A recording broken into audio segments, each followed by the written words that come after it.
I'm real revolutionary right now. Support this man, Black Media. He makes sure that our stories are told. That Thank you for being the voice of Black America, Roland. Stay black. I love y'all. All momentum we have now, we have to keep this going. The video looks phenomenal. See, there's a difference between Black Star Network and Black-owned media and something like CNN. You can't be Black-owned media and be scared. It's time to be smart. Bring your eyeballs home. You dig?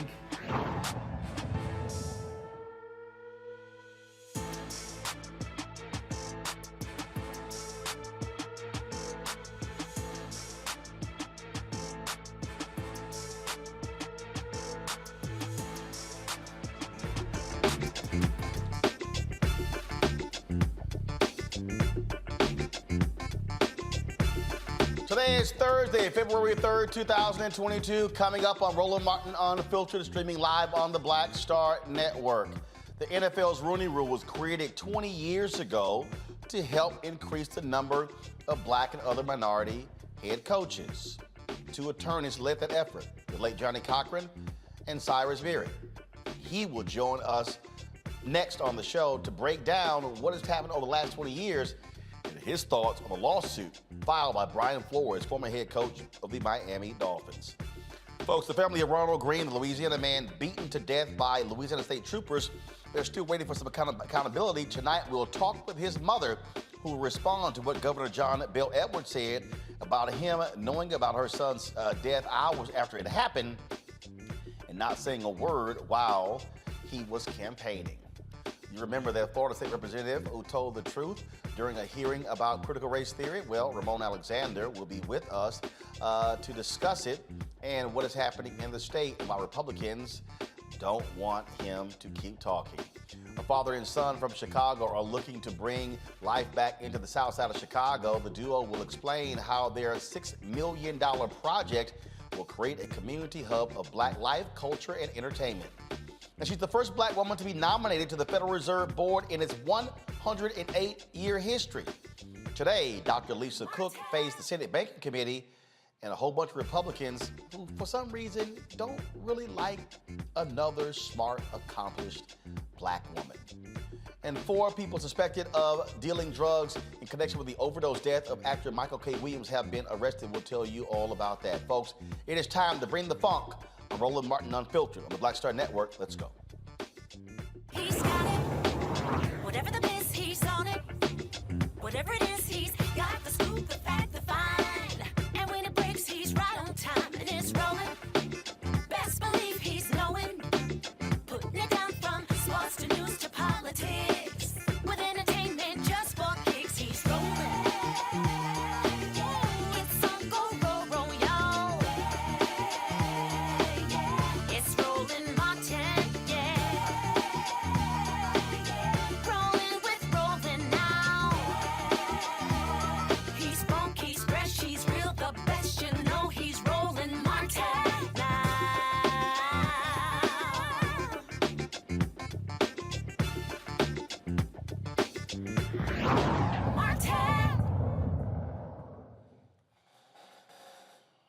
All right, folks, welcome to Roland Martin Unfiltered. Former NFL head coach Brian Flores' legal fight against the National Football League has yet again shown light on the league's controversial Rooney Rule. The rule was adopted 20 years ago. It was proposed 20 years ago when attorneys Johnny Cochran and Cyrus Mehri threatened to sue the NFL over the lack of black and other minority head coaches. But not just head coaches, but also candidates in other executive positions. Now, over the years, there have been some changes, some modifications, and people believe things were getting better. But not really. Flores laid it all out in a 58-page lawsuit that has many people questioning whether the NFL and its 32 owners who own the league and control it are truly committed to diversity. Joining us right now is Cyrus Mehri. Cyrus, glad to have you on Roland Martin Unfiltered. Great to be on, Roland, and to talk to your audience and all the great work that you keep shedding light on. So I appreciate it. So, man, let's get right to this. First and foremost, were you shocked when you saw that Brian Flores, who is still up for a couple of jobs, not feel the Houston Texans job and the New Orleans Saints job, that he would just move forward and drop this lawsuit on the NFL? Well, I just have to say that he's a courageous person. He's a stand-up person. And when he did this, that kind of sends shockwaves. But as a young coach, a superstar coach with a great career ahead of him, this was a true act of courage. But it didn't surprise me because the frustration levels have increased year after year the last few years. And so sooner or later, something like this was going to happen. To me, it seems almost inevitable based on what's happened the last few years. The point that you just made there, I think, is important. The frustration. That was what led to you and Johnny Cochran threatening to sue the NFL. Take us back to that. What happened there? How did you all arrive at that point? How did the two of you connect even on that? Well, Johnny and I have been working on a lot of cases, but on that MLK Day 2002, I opened up the paper like I normally do, starting with the sports section, and I just had it. Coach Dungy, who turned around the Tampa Bay Buccaneers, fired. A week earlier, Dennis Green, who was spectacular with the Minnesota Vikings, fired.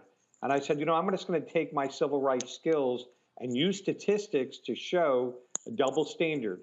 And Johnny and I teamed up to create what became Black Coaches in the NFL, Superior Performance, Inferior Opportunities, a plight that so many Black executives, professionals, and so forth have seen over the years. And we just said, you know what, we're going to put a spotlight on it. And little did we know it would become such a catalyst for change. And that we specifically asked for, let's break down racial barriers and biases by getting Black candidates in the interview room where they can show what they have to offer and to kind of change the hiring cycle so people aren't just focused on one particular person, but casting a wide net and an inclusive process. And it led to spectacular results. But it has backslided, and I have a very strong feelings about why that happened. And when you talk about that backsliding, first of all, it was expanded. Now, first of all, before we even get to that, you also co-founded with others the Fritz Pollard Alliance, which was designed to oversee this, to work with the league. Every single year when these hiring decisions come around, the questions get asked and people come back to them and they go, man, we thought it was getting better. We hoped it was getting better. And then it's sort of the same thing as well. And I keep reminding people, when you talk about the NFL, remember, Roger Goodell, forget the fact that he gets paid $50 million. He is an employee of the 32 owners. The 32 owners, they're the ones who own and control this $15 billion annual enterprise. Well, let me say the Fritz Pollard Alliance built a great relationship with the league office and the infrastructure around the rule. It's probably the only civil rights group within Major League Sports of minority coaches, front office, scouting personnel, and even game day officials. And we provide the league ready lists and who people that are capable. And at one point in time, we had 8 minority head coaches and close to that and general managers. We had Tony Dungy and Lovie Smith break the barrier and become the first Super Bowl head coaches. We had 10 Super Bowls with a minority head coach or general manager. We had efforts to enhance the Rooney Rule, and the league offices was always there. But you are 100% correct. In the end of the day, it's the decision-making of 32 owners. And that's where the decisions are ultimately made. And, what they do is, look, first of all, these folks have other businesses. I would dare say, Mark Davis with the Raiders is probably one of the few where this is the primary business. They own other things. I mean, Stephen Ross, he owns companies in New York with the Dolphins. We can go on and on and on. And so in many ways, this is a plaything for these owners. So what do? They hire team presidents. They hire a head of player personnel. They hire general managers. Typically, those are white men. And we can go down the line. And so then we talk about how many coaches in the NFL are related to other coaches in some way. That exists as well. And so it's very familiar. Then what happens is like, oh, I'm comfortable with that guy. I know him well. So when I get hired as GM, I'm going to hire him as head coach. Well, what often happens is the Black coaches don't have those relationships. When you talk about the Rooney Rule, it's very interesting. It was named after the owner of the Pittsburgh Steelers. Well, they are a perfect example. Mike Tomlin right now is the longest tenured head coach, I believe. Second longest. Second longest behind Bill Belichick, 17 years. People forget Mike Tomlin was not on the original list. He was brought in as a result of the Rooney Rule, and they were wowed by him. That's how he got the head coaching job. In fact, there were a couple of other white candidates who were pissed off that he actually got hired, and they bolted because they were upset that he wasn't one of the original finalists. He was brought in later, but that was the whole point of the rule. You give somebody a shot who you ordinarily wouldn't talk to just to give them a shot. Now it's turned into, man, let me just bring somebody in, get him out of the way. Right. Well, this goes to whether you're going to do the rule in a good faith manner, right? And Dan Rooney showed how it could be done. You cast a wide net, you look at people that were otherwise overlooked, and a lot of teams have done that, but it's not consistent. And a lot of times people are doing this as a check the box, not really saying, hey, I want to win a championship. I want to get the best to win a championship. I'm not trying to win a press conference. I'm trying to get to the Super Bowl. And if you take that approach, you're going to be intent, and you're going to cast a wide net, and you're going to be serious about the interviews. But, Roland, discrimination, as you all know, is a tenacious foe. I've been fighting it from company after company, industry after industry, and you touched on it. One way it comes out is in-group favoritism, hiring the person that's most like you as a decision maker, instead of thinking, hey, what other kind of skill sets or qualities that might really make this person most successful. There's the one thing I'm worried about that might be a phenomena here is looking at it. It's not me, but what are the fans going to like the most? Is this person going to fit the mold of what people expect as a head coach, as opposed to, hey, is this person going to inspire the players and get the best results? So it creeps in. That's why we need to have the interventions. But this is where things went wrong here. In 2003, the NFL showed it was serious about the Rooney Rule and put the hammer down on the Detroit Lions when they didn't comply with the rule, and they basically already selected somebody and asked black coaches to come in who rightfully said, I'm not going in if it's not a true interview. And then a few years ago, in contrast, when Mark Davis, the owner of the Raiders, already had in his mind, already had a deal with John Gruden. And then they were supposedly going to have his GM interview candidates that he, as the owner, never even interviewed. And we said, as a Fritz Pollard Alliance, and I'm no longer running the Fritz Pollard Alliance, so I'm speaking as a private citizen, said, let's put the hammer down. They crossed the line. And when you send a message of enforcement and accountability like they did in 2003, tremendous progress happened. But when you send a message of a blind eye and we're going to let people off the hook, the reverse happens. And that's why the league is in where it is right now. You had a chance. Now they're at another fork in the road. And I certainly hope this time they're going to find a way to send the message loud and clear that what the expectations are of the decision makers, whether they're GMs or head coaches. Jason Wright is the only black team president in the NFL with now the Washington Commanders. And he was at the Economic Club of D.C. today giving a speech, and he talked about this, and this is one of the things that he said. He said, look, it's not that hard. You just got to actually be committed to doing it. This is what the story says. Washington has a Latino head coach in Ron Rivera and a black general manager in Martin Mayhew. It has the only woman, Julie Donaldson, as part of a team's NFL broadcast crew. And Jason said, I have built the most diverse leadership team in the NFL. Where there's a will, there's a way. He said that's what it is. And so at the end of the day, this isn't about, if you start asking how do these things change, the way this thing changes is if you have these 32 owners, 31 who are white, one is Pakistani American, Shahid Khan, the owner of the Jacksonville Jaguars, who simply says, enough is enough. Get it done. But they're not doing it because what you have is, this sort of reminds me, Cyrus, this sort of reminds me of company CEOs that say, we're committed to diversity. And the underlings go, that's bullshit. I'm not wasting my time. The best example I can think of was Al Newharth. Al Newharth was the CEO of Gannett, and Gannett owned USA Today. And Al Newharth said, I'm going to tie diversity to your check, to your bonus. And he said, if there's anybody in this company that has a problem with our commitment to diversity, you can leave. And there were people who came to him complaining, and he said, you are more than welcome to go find a job elsewhere. And there were people who left, and he said, tough.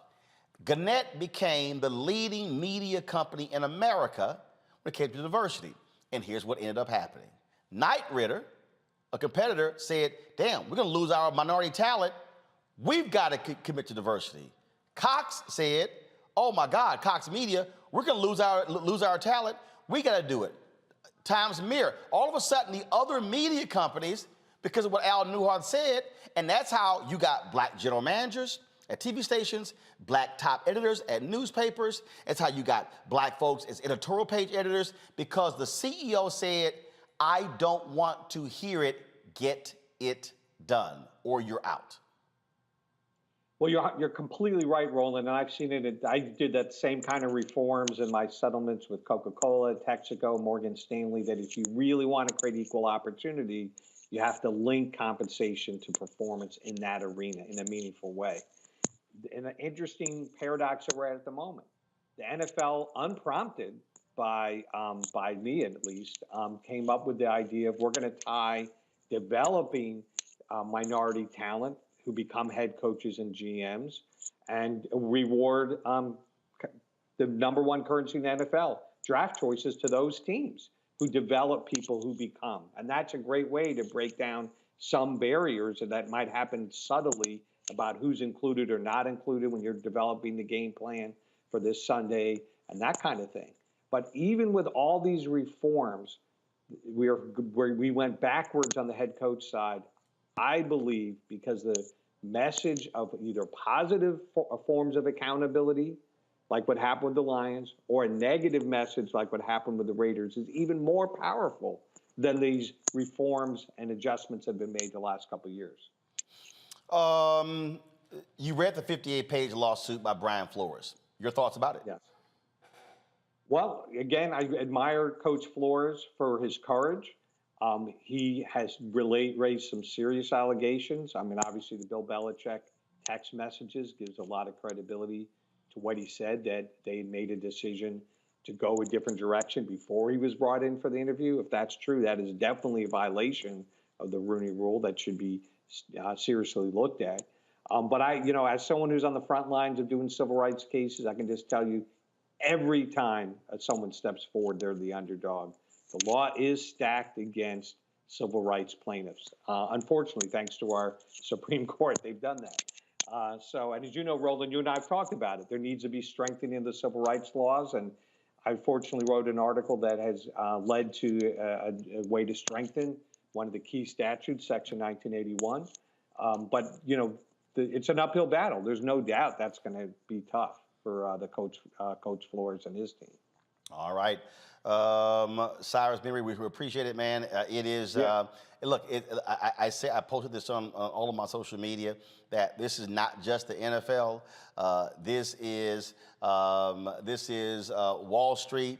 This is corporate America. This is ad agencies. I mean, we can go on and on and on. You were involved in the Madison Avenue project as well, trying to deal with this. And at the end of the day, I've always said you can't show me anything in America where folks gave it to did something for black folks voluntarily.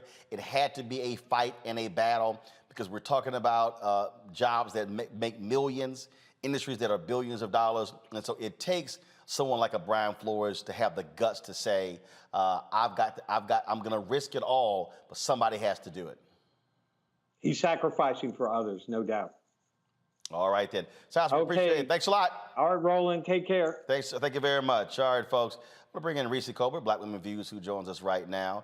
Shout out to Dr. Greg Carr. He's not with us today because there was a funeral today of his mother. And so just wanted to say our condolences are certainly with the Carr family. We'll be joined by some other panelists in just a moment. Reese, you know, this lawsuit is quite interesting because, look, the brother had no other thing he could do, and that is, and I love these people who say, well, you know, what's his end goal? Well, he spells out what his end goal is. His end goal is to end the racism in the in the NFL and to create opportunities for black coaches and others.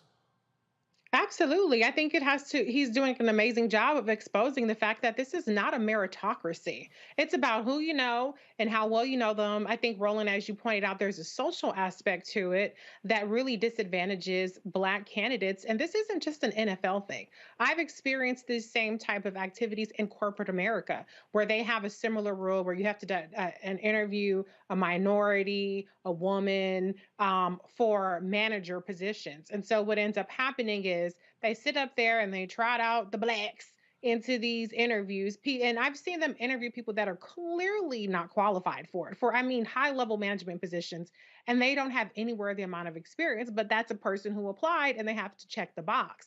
And so we see this kind of, all the black folks I know are interviewing for jobs and getting none of them. And that's of varying levels of qualifications. And so this is not just a scam that the NFL pulls. This is happening across the country, wherever you have diversity and inclusion metrics. And so it's important to expose not only just how detrimental it is in terms of actually getting the most qualified candidate in there, but how detrimental it is to the mental health and to the esteem of people who are wasting their time being interviewed for a check the box exercise. It's unfair on so many levels. And the thing here, of course, the NFL, their knee-jerk reaction, we absolutely dispute these things, blah, blah, blah, blah, blah, blah, blah. But the numbers don't lie. Well, I mean, it's not a coincidence. How do you just coincidentally never have, for instance, in the case of the Giants, a black coach in 100 years? There's seven. There's 7 NFL teams that have never had a black coach, black head coach. Right. And, you know, we've had some incredibly successful black coaches. I mean, you just pointed out several of them, Super Bowl coaches, where you had Lovie Smith and Tony Dungy going up against each other. And so it's indisputable that black coaches, when they're put in a position to succeed, we've seen that they actually have better records than even some of the, you know, and they're fired with better records than their white peers who were still head coaches of different organizations. You know, even though these coaches don't make decisions together, these are 32 independent organizations, the systemic attitude towards selecting a candidate is a problem. And you cannot say that that's a coincidence that 32, you know, that, well, like you said, 7 teams haven't had black coaches. But the bottom line is there's a problem in all of the organizations. And that's what needs to be addressed. And it takes a lot of courage for what Brian Flores did. And I just hate when people say stuff like, well, what is your point? What are you going to get out of it? Even if he doesn't benefit from it directly, he's exposing it, and he's going to force court proceedings and depositions and evidence discovery to come out and really shine a light on what people, black candidates across the NFL, are actually experiencing. Absolutely. All right, folks, got to go to a break. We come back. We're going to talk about the case out of Louisiana, the Ronald Greene case. We'll talk to Greene's mother about his ongoing case and why Governor John Bel Edwards knew about what took place to her son, but never said a word about it on the campaign trail. You're watching Roland Martin Unfiltered right here on the Black Star Network.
Don't you think it's time to get wealthy?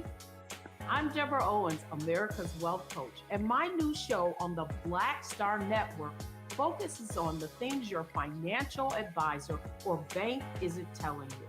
So watch Get Wealthy on the Black Star Network. Pull up a chair, take your seat. The Black Tape with me, Dr. Greg Carr, here on the Black Star Network. Every week, we'll take a deeper dive into the world we're living in. Join the conversation only on the Black Star Network.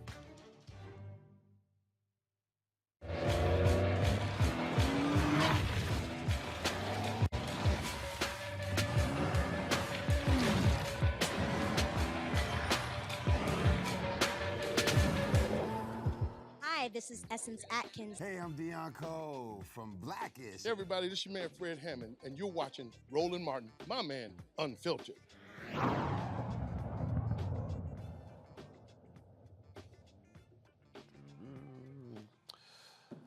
All right, folks. Parents in Republican-led states are still trying to make critical race theory a major thing. It's not. They're lying. There's a push to take dozens of books by black authors off of library shelves in Texas. Yeah, but I told y'all that was going to happen. I told y'all this is what my critical race theory. This was about diversity, equity, inclusion. It was about black people. In Florida, Governor Ron DeSantis is pushing the Stop Woke Act to protect white people from being uncomfortable having conversations about these topics in Florida, not just in state institutions, but private businesses. Well, last week, Florida State Representative Ramon Alexander gave an impassioned speech about the lies as well as false narrative that Republicans are pushing surrounding the teaching of critical race theory in schools. He joins us right now on Roland Martin Unfiltered. Representative Alexander, glad to have you on the show. It's great to be here. So a lot of people have commented on your video. They've seen it. They've been talking about it. And what's so interesting was listening to the chair, you're going to have to stop. That's enough. That's enough. Not wanting to hear the truth about why this fake thing is happening. Well, that was my point, Roland. And first of all, it's great to be on the air with a great alpha man. I'm a member of your fraternity, and I'm a big fan of yours. All right, and I appreciate the invitation. But I will say this, there's so much subjectivity and objectivity in regards to how you view your perspectives on the world. And the one thing that you cannot change is implicit bias. We all have our own life experiences. We all have our insights, but you can't take away someone's First Amendment right to express themselves and to be able to think critically for themselves to determine what is and what's not. So that was a challenge. I was able to express that and show that this is exactly what's going to take place in the school system, where school teachers will be felt in a very difficult situation trying to determine what is and what's not.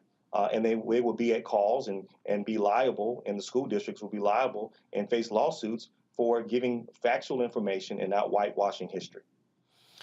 It's so outlandish and crazy because, to your point, I mean, at the rate they're going, you got, if one parent, you got Iowa Republicans saying, let's put cameras in the classrooms to live stream what's happening. So if a parent watching the live stream objects to what a teacher is teaching, they could call in.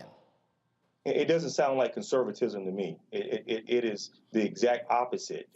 There's a certain role for government in regards to making sure that our future has the opportunity to be exposed to a wide range of content, to be able to critically think for themselves. That is not the role of government. I call it fake conservatism. They continue these tactics, these boogeyman tactics, to distract away from real issues. Right here in the state of Florida, Roland, 3.4 million households in Florida are asset limited, income constrained, and they are employed. They are living paycheck to paycheck. And then when you look at the poverty index, there's another 33% of Floridians that are living at below level than being asset limited, income constrained, and employed. And so when you look at that, and you look at the 67 counties in Florida, Roland, 29 of those counties are financially constrained. 28 of those 29 counties, they vote Republican every single time. they vote for Donald Trump, they vote for Ron DeSantis. And so what they're utilizing as a tool is race to distract them from the broader issues that are impacting their quality of life every single day. Well, I've long said, and my book actually is coming out in September, we're dealing with white fear that's being driven by the browning of America. That's what we're dealing with. We're dealing with people who don't like the fact that we as African Americans now get an opinion.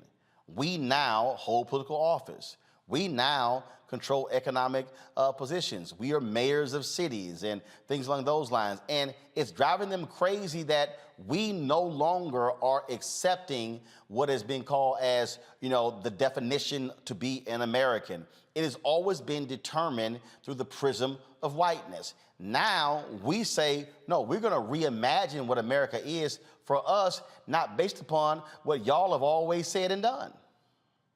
Absolutely, I agree 100%. And this whole idea that we live in a post-racial America, this idea that white supremacy does not still exist in America, white privilege, systemic racism, structural racism, trying to help people understand and wrap their minds around it. It is a traumatic experience just to sit down and read a 1,000-page bill that has this type of content in it. I mean, it was an emotional experience for me.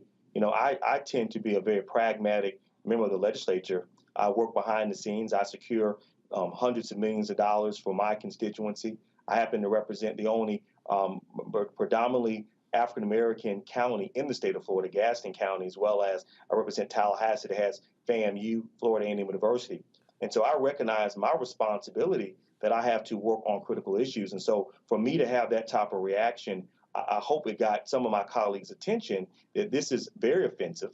It is very short-sighted. And for a member of the body to say that race doesn't matter, the color doesn't matter in America, it just shows you how far we still have to go. See, what I keep laying out and what we're confronting and what we're dealing with is very simple. And that is this wasn't about Trump. It's not about anything else. What this is about, and I keep saying to people, this is about to be the next battle for the next 50 to 100 years. I mean, we're talking about by some estimates 2032, 2036, 2037, 2040. Different estimates we've heard that we're at 2043. There will be a nation that's majority, that's majority minority, or say the emerging majority, and that is what is troubling for many of these folks. And it's like, we got to hold on to this power as long as we can. And now this whole deal of, we don't want them to be uncomfortable. First of all, what the hell does that even mean? And then you have these Republicans who supposedly who care about privacy, but now you want to tell what private businesses can do with this bill by DeSantis. What Ron DeSantis is doing in your state, he is appealing to white racists as well as white conservative MAGA people. It has nothing to do with anything else other than he is trying to appeal to that group. And I dare say Ron DeSantis is even more dangerous than Donald Trump. I agree with you. And they have a major geographic and demographic problem. If you look at the state of Florida, Roland, the last 4 gubernatorial elections, the last 4 races have been decided on average by less than 1% of the vote. And so we passed back in 2010 a referendum or a constitutional amendment on the ballot called Fair Districts, Amendment 5 and Amendment 6. And so because of these geographic locks, you have these low-density rural areas that are voting red, voting Republican, and you have going into the I-4 corridor in Tampa and Orlando, these districts are trending a different way. And so they have a major problem on their hand, and the only way they can keep their constituency together, as you said, is using race as a tool to distract from the real issues. I called it the third and final period of redemption. You go back to Jim Crow, or you go back to Reconstruction, and I know you're a historical competent person. I watch you all the time in discussing the historical natures of our country. But I call it the third and final period of redemption. And it's going to be our responsibility to really talk to the issues that are impacting our state every single day.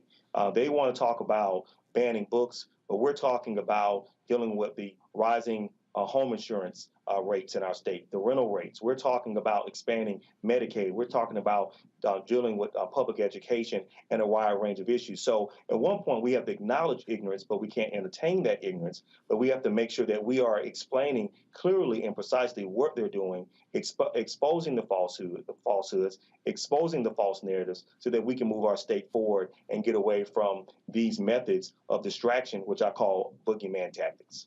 I want to bring in my panel here, of course, Reese Cobra, Black Women's Views, as well as Teresa Lundy, communications strategist out of Philadelphia. Teresa, you get the first question here for Representative Ramon Alexander. Well, one, Representative, thank you so much for continuously fighting the good fight. But I think one of the questions that I think most American people are asking, what do we do next? What are some of the solutions that we can collectively do to keep the pressure on? Well, first, we have to do a better job of cultivating talent.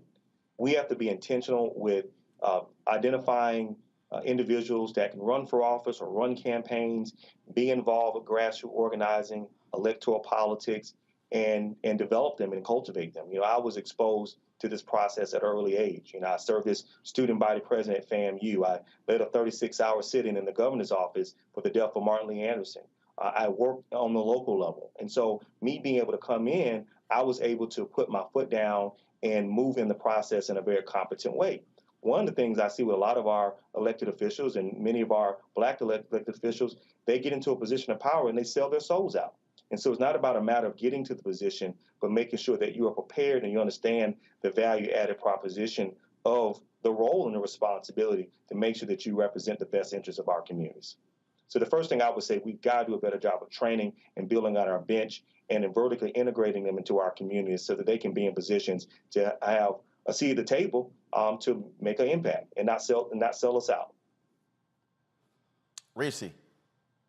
Thank you, Representative Alexander. My first comment / question is, one of the things that Republicans are really good at is gaslighting. And one of the things I noticed about the dialogue around this Stop Woke Act is that the Republicans are asserting that they are not banning the practice of quote unquote objective teaching of things like slavery and the Holocaust and things like that. What they're trying to do is eliminate the subjectivity. But at the same time, this act injects so much subjectivity by talking about how it makes people feel to hear about these topics. Can you kind of deconstruct or explain a tactic and how you explain to your constituents or to Democratic voters or people who aren't necessarily following this closely, how do you explain the disconnect and the gaslighting that the Republicans are doing so that they understand what's really at stake here?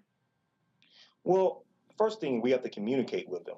I think this whole tactic of just sitting back and just turning the other cheek and not calling it for what it is, I think that's a failed strategy. I think we have to speak truth to power. They're talking about them feeling uncomfortable. Well, we have to make sure that we are expressing ourselves in a way so they understand how uncomfortable it makes us feel. And so I think the first thing we have to do is have trust. It comes down to the three methods of communication: the method, the message, and the messenger. And so sometimes certain people may not be the right messenger. And we have to find the right methods and integrate ourselves into our community and empower our next generation of leaders, not push them down, not isolate them, but empower them so that they can take ownership and responsibility so that rolls right into the election cycles. Now, in regards to the actual bill and the content of the bill, we have to do what we're doing right now, have these detailed conversations to expose the hypocrisies and the fallacies that come along with these type of bills. The mere fact that you're talking about ideology, the sponsor of the bill in the Republican Party of Florida, well, they're actually using an ideology to purport their idea in order to determine what is and what's not. And so the hypocrisy is within hypocrisy. For us to want to shy away to say we can't talk about racism or talk about what a racist idea is, and people feeling uncomfortable with that, we have to have those difficult conversations, and we have to be at the table, and we have to have the right messengers and the right methods to communicate that information. And credibility is important. If you're out doing one thing and saying another thing, you don't have credibility with your constituencies. I have credibility with my constituencies because I walk the walk and I talk the talk. All right, then. Representative Alexander, we certainly appreciate it, man. Thanks a bunch. Keep swinging. We got to have folks in the fight. But that's what alphas. 06, brother. That's what alphas do. 06. I appreciate it. Thanks a bunch. All right, folks. Going to a break. When we come back, we're going to talk about, of course, a case out of Louisiana, Ronald Greene. Just unbelievable case, folks, where the state troopers just did this brother wrong. But a couple of housekeeping notes. Don't forget, folks, you have until February 28th, 25 days left to apply for 7 of the $15,000 each scholarships from McDonald's. This is a partnership between McDonald's, yours truly, and my frat, Alpha Phi Alpha Fraternity Incorporated, in honor of our 7 founders. This is the 115th anniversary of Alpha, and so we're giving away $15,000 scholarships. With all the details, how to qualify, go to tmcf.org. tmcf.org. Again, the deadline is February 28th. So please, and any student at the HBCU who's a junior or a senior can apply. That's important information. You got to be a junior or a senior in the 22-23 academic year for you to qualify. Folks, don't forget to also download the Black Star Network app. You can, of course, on all available platforms, Apple phone, Android phone, Apple TV, Android TV, Roku, Amazon Fire, Xbox One, and also Samsung Smart TV. And we want you to join our Bring the Funk fan club. Your dollars make it possible for us to do what we do. And so, Cash App is $RM Unfiltered. PayPal is R Martin Unfiltered. Venmo is RM Unfiltered. Zelle is Roland@RolandSMartin.com.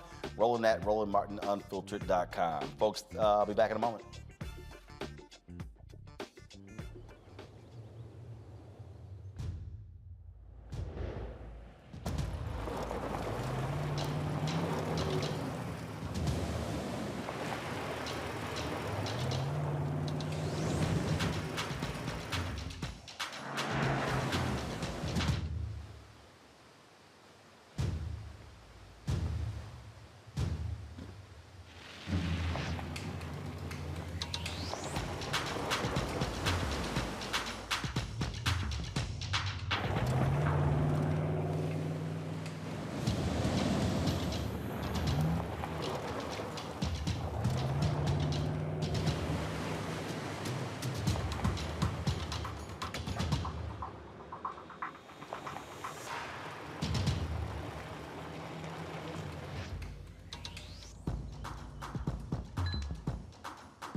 Hi, I'm Dr. Jackie Hood Martin, and I have a question for you. Ever feel as if your life is teetering and the weight and pressure of the world is consistently on your shoulders? Well, let me tell you, living a balanced life isn't easy. Join me each Tuesday on Black Star Network for A Balanced Life with Dr. Jackie.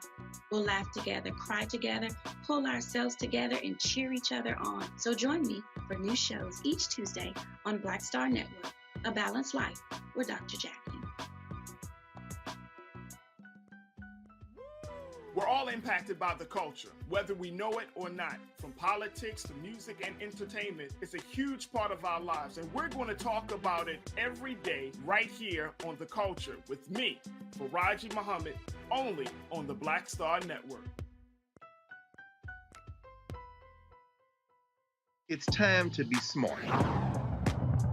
Roland Martin's doing this every day. Oh, no punches! Thank you, Roland Martin, for always giving voice to the issues. Look for Roland Martin in the whirlwind, to quote Marcus Garvey again. The video looks phenomenal, so I'm really excited to see it on my big screen. Support this man, Black Media. He makes sure that our stories are told. See, there's a difference between Black Star Network and Black-owned media and something like CNN. I got to defer to the brilliance of Dr. Carr and to the brilliance of the Black Star Network. I am rolling with Roland all the way. Honored to be on a show that you own. A black man owns the show. Folks, Black Star Network is here. I'm real revolutionary right now.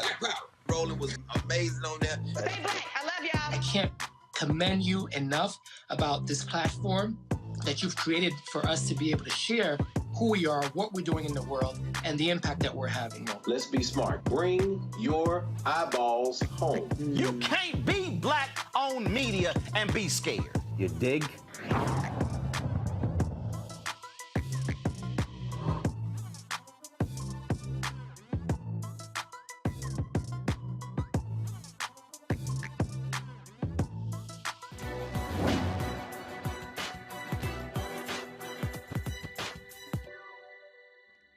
The test of character is the amount of strain it can bear.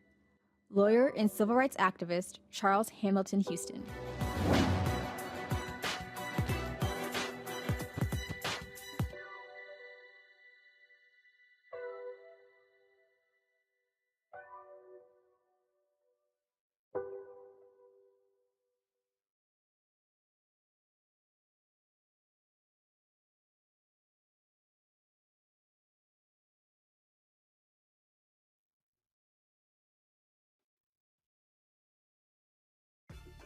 Welcome back to Roland Martin Unfiltered. I'm repping Virginia State University. I'm wearing their gear today on the show. And so, you know, one of their graduates was hitting me up, man, when you gonna wear VSU on the show?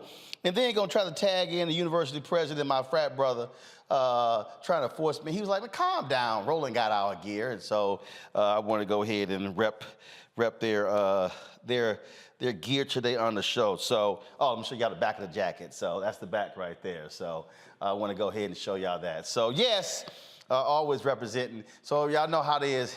HBCUs that I've attended, I've spoken at, that's the only folks I get to wear their gear on the show. And so that's why y'all see. So if you ain't seen your HBCU, that's because I ain't never been invited to speak at your HBCU. And so that's how we do it. So, and don't forget, I'm going to be at Grambling on Monday. Looking forward to speaking on the campus of Grambling State University on Monday. And so it's going to be pretty cool. All right, folks, let's talk about our next story. A father and son team in Chicago, they're developing a hub for Black life in the city's South Side. Reverend Dr. Byron Brazier, lead pastor of the Apostolic Church of God, and his son, developer Jay Brazier, will use 8 acres of church property to build commercial and residential spaces, along with technology and entertainment venues. And so this here is, do y'all have the video? Roll the video. Okay, roll the video, please. So it gives you a really good idea of what they are doing. The project would have cost $300 to $600 million and promote Black entrepreneurship and success. The space will be near the Obama Presidential Center and draw in tourists. Joining us right now is Dr. Brazier and his son, Jay Brazier. Gentlemen, how you doing? Good, Roland. Very, very well, Roland. How are you? I'm doing good. Good. Doc, it's been a while since I've seen you.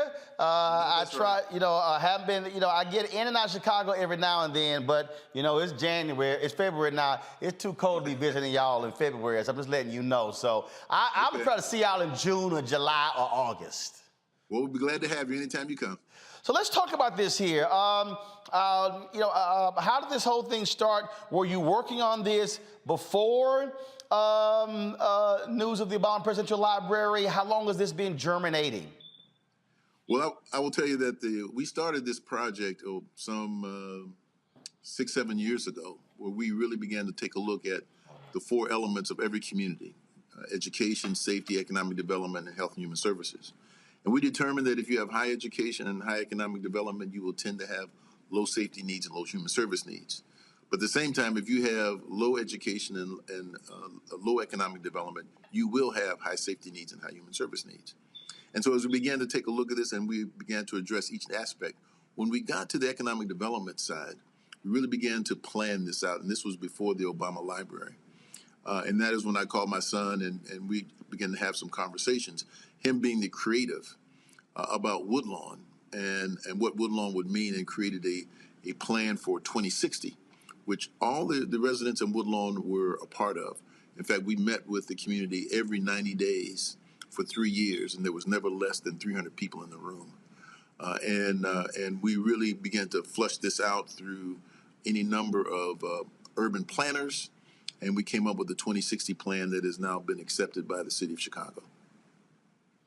It's interesting as you were talking about that. I remember so I first got to Chicago in 2004 to run the Chicago Defender. And I remember being, I was somewhere in the Woodlawn area. I remember having this conversation. It was a restaurant near there we were talking. And these 2 brothers were going off on gentrification. And they were going off, and they said, well, you the editor defender, and man, this ain't right. It started going on and on and on. And I said, brother, let me help you out with something. I said, have you ever owned a business? He said, no. I said, do you understand what thriving communities look like? He's like, what do you mean? I said, they're based on home ownership. I said, when you own a business, you're looking not for transient folks, you're looking for folks who are going to have roots there. So we began to talk, and he was, really upset. I said, do you own where you live? No. I said, that means you have no power. He goes, yeah, but I'm paying rent. I said, no, the person who owns the home has power. You just paying rent. And he was a little upset by that. I said, if we want to change the condition of our communities, bruh, you can't have people who are largely renters. We've got to have owners. I said, and then when you have owners are more concerned about sidewalks, street lights, more concerned about police controls. Then when you own the business, you know you're gonna have stable traffic. And so as we were beginning to talk through this thing, he was really shocked by it because he thought I was gonna fall right in line to his old point. And my last point to him was, and I love because of what y'all are doing is this here, I'm not interested in having a conversation about white folks buying up land in black neighborhoods when we can buy the land ourselves. Well, and that is true. Everything you said is correct, and that's what our economic development plan actually looked at. It looked at the makeup of Woodlawn and what displacement had already taken place in Woodlawn decades ago, which made it ripe for gentrification and other things to come in. But what we're doing right now is that we're not looking at city-owned land. We're looking at the properties that the church owns. So these are the 8 acres of properties that the church owns that were the catalyst. We look at this as the catalyst project for Woodlawn. And we put everything that we put in the 2060 plan will be some form catalyzed by the church properties. Jay Brazier, let's talk about, look, $600 million. How do you finance this deal? How do you make this thing a reality? We've seen other visionaries across the country. I remember when former pastor of Windsor Village United Methodist Church, Kirby John Caldwell, was talking about doing this massive development of homes and other things along those lines in Houston. That was what they were talking about. But it also comes down to the money. Right. Money is always a factor, in development. And the great part about what we're doing is, again, we own the land and it's free and clear. So that brings a lot of interest to other co-development opportunities. The performas that we're building are not just, again, for just residential, but they're for a commercial side. There's 214,000 square feet that's going to be available for commercial use. That we're going to have an initiative for Black business and Black business infrastructure. So there will be a combination of both emerging as well as already existing businesses that will join into this 200 and almost 15,000 square feet. And so the leveraging of the performas and also the value of the land, it being a trans-oriented development, there is it has transportation available to it. We are in the probably the market rate side of the community, which means that we are closest to all the natural assets like the lake and the park. We're a 5 to 7 minute walk from the Obama Center. So those what we're doing is synergistic to what the Obamas are creating over just a short walk away. I don't know necessarily or couldn't say positively that we would be doing this without the catalyzation of the Obama Center, but it has certainly brought the economic ability to develop on our parcels. All right, so let's do this here. I'm gonna, so right now, so first of all, like I say, we're here in our new studios, so I wanna do this here. I'm gonna walk over to our other screen, and I wanna look at the map here. And so, so when I look at this map here, and y'all should be able to see me as I'm standing before. And so, your church is right here.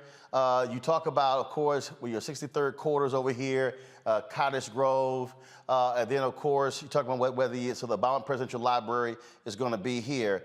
To your point there, the amount of traffic that you anticipate coming here, the reality is if they're coming here, they're going to need places to shop, places to eat, things along those lines. And so, so when you talk about being a catalyst, not just for people, servicing people who are coming here, but also explain to the folks who don't understand also how Chicago has always been set up, because the reality is, so this is 65th Street, 63rd Street. If you go up about 40 streets, pretty much Chicago for the longest just stopped at 22nd Street. And then they ignored everything going all the way down. Where you're centered, in essence, you're literally positioned perfectly from 60th up and then 65 down. And so this, just walk me through, that was your whole goal. This really becomes sort of like this gathering place for folks. They don't have to go downtown or have to go to the south suburbs. Right. And so the 2060 plan, Roland, is as this is a catalyst, it is to go west from Stony Island to State Street. And that's, upward to King Drive, which is where the border of Woodlawn meets Washington Park. And Chicago, you can't go east. Right. Everybody watching, I just want y'all to know, this is east. This is Lake Michigan. Right. Right. And so when we looked at the 2060 plan, it was really to make sure that we built and baked in the entire community plan that also hits to the West Woodlawn area. And so there are closed down schools that have been closed and vacant for a while, which we reimagined as cultural destinations. And so on our campus, this is a mini version of what that 2060 plan is. So there's agriculture and vertical farming. There is renewable energy with the microgrid, which is attached to a data center, a call center and resource center that focuses on AI, AR, and VR, which is augmented reality, virtual reality, and it focuses on R&D, which is research and development, and education. So there's going to be several programs that are for community people, young people, to be able to join this kind of new world of technology that we're building in. If we looked at the Black community is what it would be had we not had the current history. Where would our communities be? And so that's where we really started, without having to relitigate our history, but to actually ask the question, where would we be right now, and what were the things that we would need right now to be both regenerative as well as socially sustainable. So again, so now we have this is another one of the renderings here, and so the church is here in the center. In terms of housing, how many housing units are we talking about? Then also we talk about cost. The estimated number of houses is about 870 on the aggressive side, maybe about 650 on the conservative side. And that's going to range, it's a multi-income community. We want this to be a multi-income community, so this is a multi-income campus. So there will be some luxury, there will be some market rate, and there will be affordable. Now, we're talking about, again, this map here. What's your projections in terms of how many shops and different things that are going to be in here as well? So it's all ground level commercial. So there'd be 214,000 square feet of commercial space. Right now, we're being courted by several restaurateur investors and retailers. And in between we're at the top of the screen, you'll see the stacked type of structure.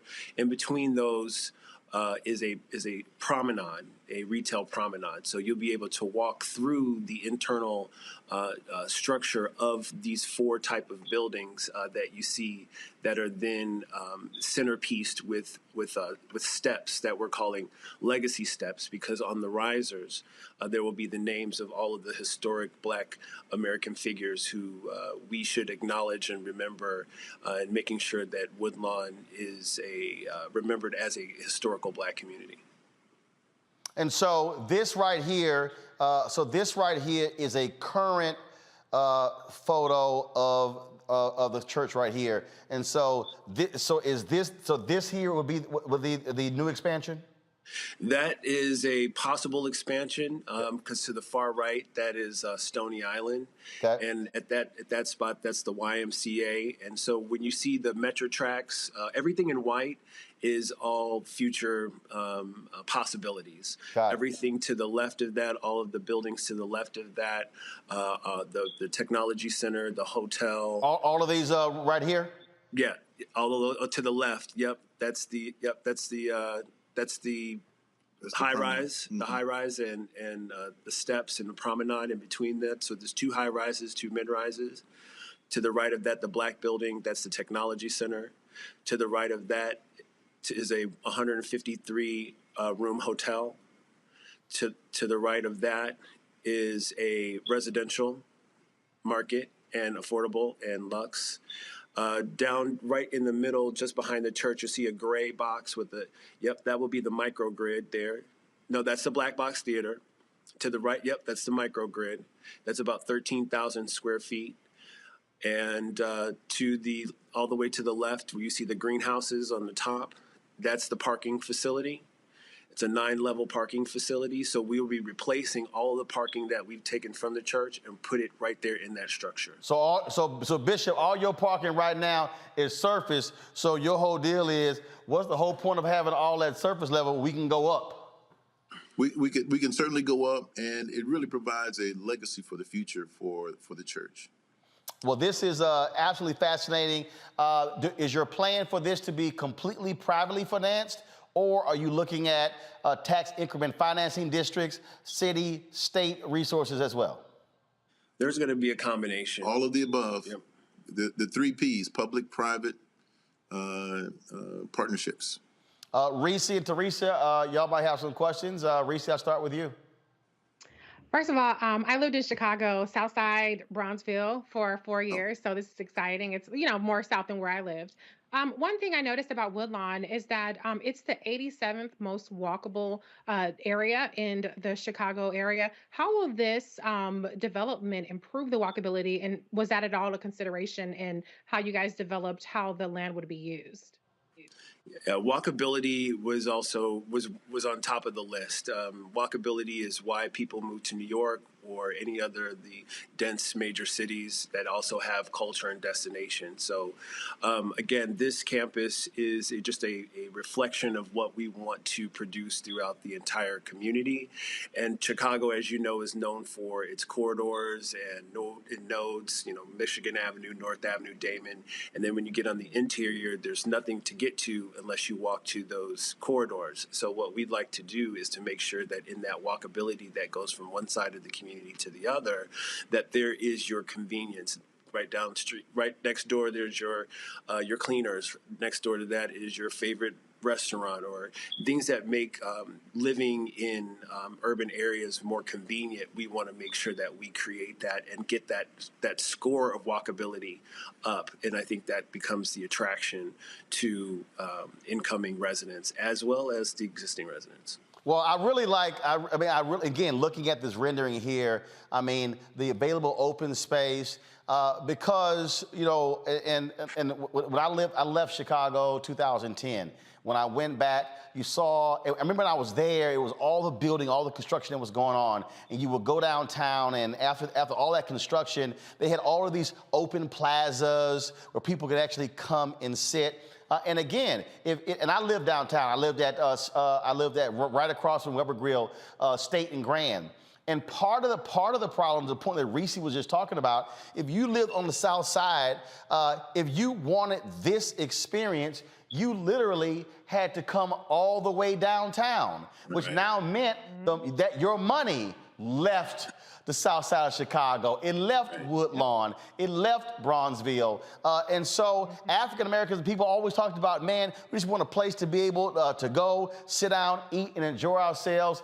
And really the only place on the South Side is University of Chicago, that little area. And then you talk about University of Illinois, Chicago, what they've created there. And so, here what you're talking about now is if you're African American and you come to Chicago, you want to be able to spend your money with our people. And so that's also, I think, what was also just great about how y'all have put together this development plan. Yes. That's exactly correct. And we're looking for this to be a place of destination. And clearly the church is in the middle of it. We do want to address the things that deal with our communities. Many times people have a complaint about African American churches, and we don't do anything. And then when we do a lot, and then there's still some complaint. But the reality is that we'd rather, if you're going to complain, we'd rather you complain about the magnitude of what we do.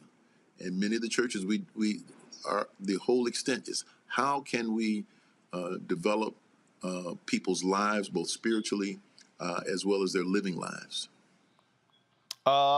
Teresa. Yes.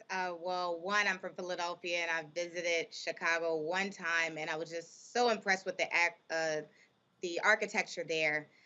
So one, kudos to you guys. I think, Doctor, you already hit it right on the nose about the community and the impact that you guys are going to have surrounding that with this project. So I'm just very curious about how the response to the community is. Are they welcoming? Are you guys having any pitfalls?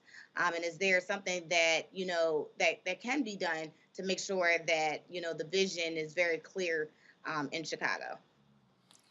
Well, let me say that my father, who was the pastor for 48 years, beginning in 1960, really laid out the legacy that dealt with education, safety, and economic development, and was by him, with him being a convener of the community, put together 17 different developments that are still in existence across the community.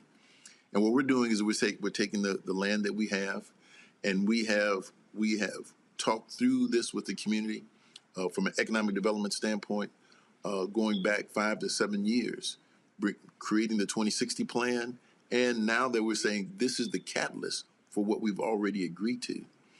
We've had very little pushback from both either on the public side, whether it be an elected official, or from the community side. We've had very little. In fact, it's expected that here's what we're going to do to put our money where our mouth is. Here's what we say we want the developers to do. But instead, we're saying here's what a community should do. And we're the community, and we should have our own plan, not a developer's plan. We should have our own plan, which we created, and now this is the catalyst for that. So it has gone on extremely well. I'm sorry. Go ahead. I'm looking at so in Philly we probably have 3 mega churches with a lot of property, right? And outside of the church, I think it just expands. Like this project in particular just expands on what they can do. So, I'm hoping you guys, get this going and get it running.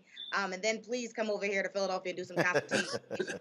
We certainly hoped and planned that this would be a national model and a faith-based driven model for those churches who do own swaths of land, because you can't sell the land and then also help the community. That's right. So here's an idea of where we can reimagine Black American culture, create Black American destination education, like a Chinatown or Ukrainian Village or Little Italy. These same types of culture that get monetized for specific support in their community that really leads to good education, good safety, good economic development. We can have that too. And we are global influencers, so there's not very much that we haven't influenced in the world. So we should certainly be able to utilize that influence and monetize it for ourselves and distribute it for ourselves as well. Now, I'm looking at y'all rendering right here. Let's just make sure y'all got your own snowplow, people. In case the city don't clear that street off fast enough. That's a lot of snow on the ground there. Last question, when do y'all hope to break ground? 2023.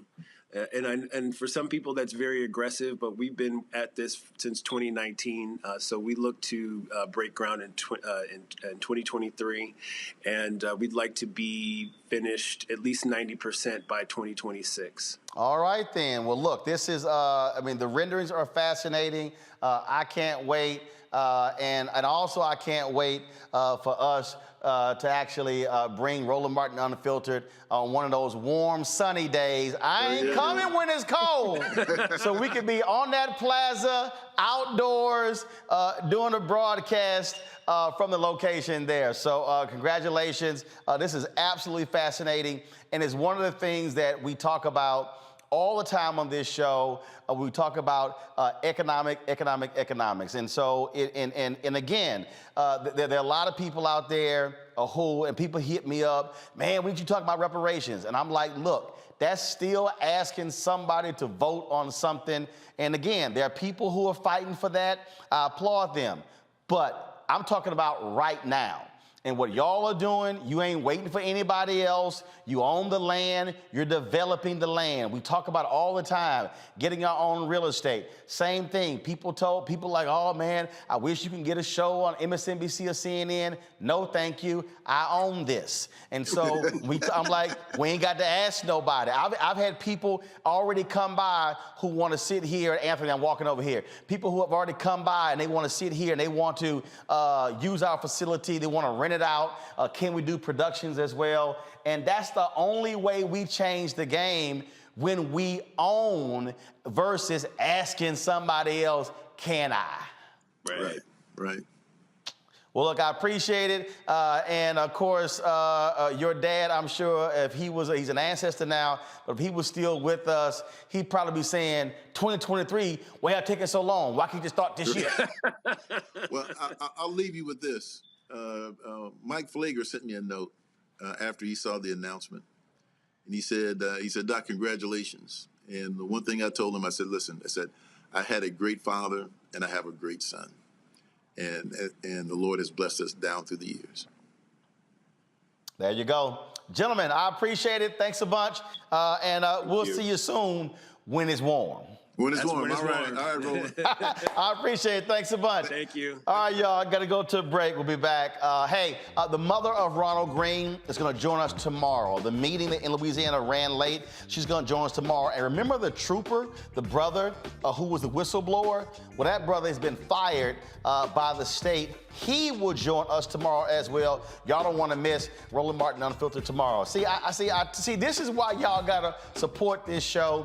Why you have to support, our panelists on here. Why you gotta support the shows that we launched. Because let me just say it right now: Bloomberg, CNBC, Fox Business, they're not gonna have that conversation on their networks, and they're not gonna give that much time to them on their networks. And so that's why we have to support our own. That's why we build our own. And so again, we need y'all downloading the Black Star Network app. We need to be hit. We have 800, and let me check right now. What's the last number? We have 824,385 subscribers on our YouTube channel. We should have 824,000 folks who have downloaded the Black Star Network app. Let me say it again. We cannot keep talking about having our own. We cannot keep talking about we need to build our own. We can't keep talking about, man, if we had our own. Anthony, switch to this camera because that thing is covering the camera up. You don't see that black piece? Yeah, switch to this right here. We can't keep talking about that. We got to be about that. And so this is why we are doing what we're doing. This is why we are building this. This is why we had these conversations. I was literally on the phone with a major corporation before the show who wants to partner with us. And I said, look, I'm not interested in talking about how we can buy more of your products. What I want to be driving to our audience is how we are benefiting, how you are an economic accelerator for the black community. And they were blown away because they said, no one has never really talked about it in that way. And so that's why we feature the segments that we feature on the show. That's why you see, that's why we have a Nagast, a black-owned footwear company out of Atlanta on the show. That's why we have Marketplace segment on Tuesdays where we're talking to black business owners. That's why we have a Tech Talk. We're talking to African Americans who are in technology as well. What we're trying to do is, I'm not interested in the same bullshit we've been talking about. I'm tired of hearing, let me just go ahead and say it. I'm tired of hearing us talk about gentrification and the land is sitting there, so why we don't buy it. I'm tired of us sitting here saying, man, we don't have any money, when the fact of the matter is, we can actually pool our resources and create investment funds and real estate funds to be able to buy things up. So Teresa's there in Philadelphia, Reese's here in the DMV. We run around talking about, oh, Prince George's County is the richest black county in America. No, it's not. It's Negroes owning expensive houses. But what happened what happened in 2008 when the housing crisis hit? A whole bunch of them lost their homes because they lost their government jobs. So they weren't rich. They were paying mortgages. Some of y'all gonna get that a little bit later. And so what we're trying to do here, we're trying to let me say this right now. We're trying to matter of fact, kill the music. I'm gonna break it in a minute. I'm gonna bring Reese and Teresa in this here. We're trying to reprogram black America. We're trying to get folk to stop thinking in an old way and reprogram. That, to me, Reese, is critically important because if we do not reprogram our people, we're going to be having the same conversations in 2057 or 2052 that we're having in 2022. Right. And let's be honest, this country is going through a reprogramming right now. And when you see what the Republicans are trying to do, we just had a segment on it with Representative Alexander and this whole quote unquote Stop Woke Act. So the reprogramming is happening, but they, like we've said many times, have a lens towards the long term. That's why they're getting in at the elementary school level, middle school level, high school level. CRT is not a thing at that level. But what they've done is they've used that as a pretext to get in and start to indoctrinate young children with a certain mentality. And so a show like this in the Black Star Network, what that's trying to do is say, let's control the narrative. Let's reprogram our lens towards how we view the community, our empowerment within the community, how we ingest our news, how we analyze it, and how we take political power. Once we put all of those things together, we will be able to truly harness the power that we have. But until we recognize the power that we have, we won't be able to utilize it to its fullest potential. And when that happens, then we abdicate our power to everybody else, and they're seizing it. And you know what, Teresa? I got to go ahead and do this here. I love it when people say stuff who don't know what the hell they're talking about, and they don't fully think it through. So let me go ahead and bust out Cheryl R. Lee in the YouTube chat. So let me break this down. Teresa, this is what she said. Roland talked this shit, but as soon as Bezos, Bloomberg, Buffett offers his black ass $1 billion check, this network, this beautiful platform is over. Let me help you out, Cheryl, because I'm about to educate you since you clueless. You know, there were a lot of people there were a lot of people who were angry when Bob Johnson and Sheila Johnson sold BET for $3.3 billion. They were upset. Man, why y'all sold it? Because first of all, I had to remind people that it was Sheila and Bob Johnson who put up their $20,000+ to get the network started. Now, all the folk who were complaining about why did they sell BET, not one of those folks complaining ever paid the payroll of BET. Not one of those people ever made sure the lights stayed on at BET. But here's what I need people, all y'all complaining about BET to understand. No other black business has created more millionaires than BET when it got sold. Now let me further make you look silly, Cheryl R. Lee.